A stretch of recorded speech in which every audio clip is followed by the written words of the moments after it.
One of my favorite parables in the Bible is the parable of the talents. The parable of the talents quickly is this. A master is going away and he leaves 3 of his servants with talents. Some people call it money, some people call it talents.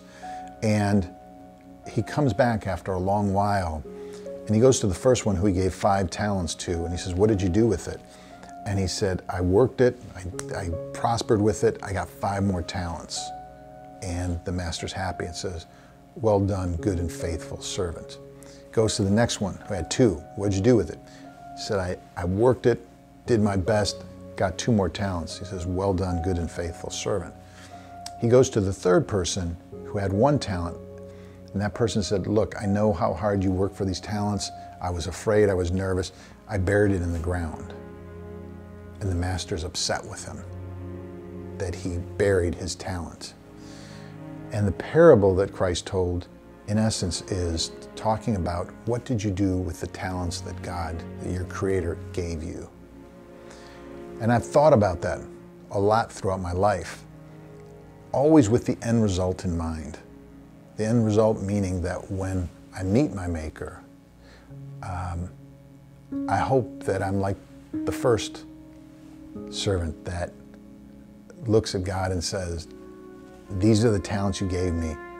I used them to the fullest that I could."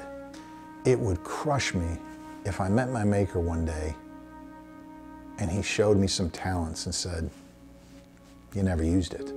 Whew. Can you imagine that? That would be heartbreaking.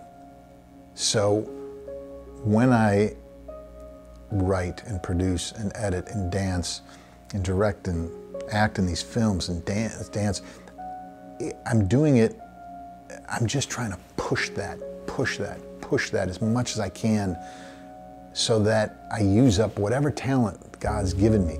You never know when you do these things. You don't know if your dancing is going to engage other people, your writing, you don't know. You hope and you're trying, but most importantly, I'm just trying to get the most use out of that talent. So at the end of my life, I can say, I left it all on the field. There was nothing I kept in reserve. And hopefully in the execution of that, you bring joy and life and happiness to the people who watch it. And one of the benefits of having those talents, when you go to make these movies, they're hard enough to make. They're so hard to make.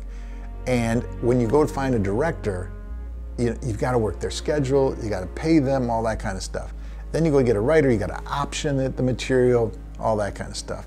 Dancers, you got to find the right dancer who can dance in the lead role that he's acting in.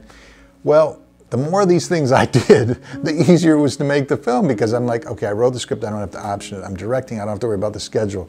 I can dance and I can act, I don't have to worry about that aspect of it. So each one of these things has helped me get these films done quicker. Otherwise, I'd be waiting forever for the director's schedule, the writer's schedule, the dancer's schedule, all that stuff. It's helped. So that's been a side benefit to all of this. I hope in your life, whatever talents you have, use them up. Use them up and never let anybody talk you away from those talents. That happens too much in life. If you have, and it's usually, I have found, the Holy Spirit telling you that's what you should be doing. Go get it. Never let anyone talk you out of that. However crazy it may sound. I came from a little town in Wisconsin called Elm Grove. How I ended up here making these movies, who knows? That was what God had for me. So never let anyone talk you out what your talent is, and go and pursue it. And with a little help from God, it works out. And hopefully,